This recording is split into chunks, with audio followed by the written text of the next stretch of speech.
মনে পড়ে গরম ভাতের সাথে এরকম একটা কাঁচকলার খোসা বাটার কথা।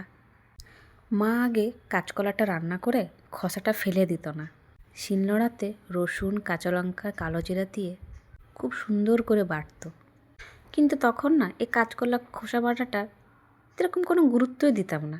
দুপুরবেলায় খেতে বসে শুধু ভাতের ধারে ওই মাছ মাংসটাই চাইতাম।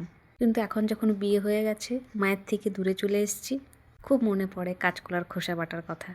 সেদিন বাজারে যেয়ে কাঁচকলা কিনে এনেছিলাম।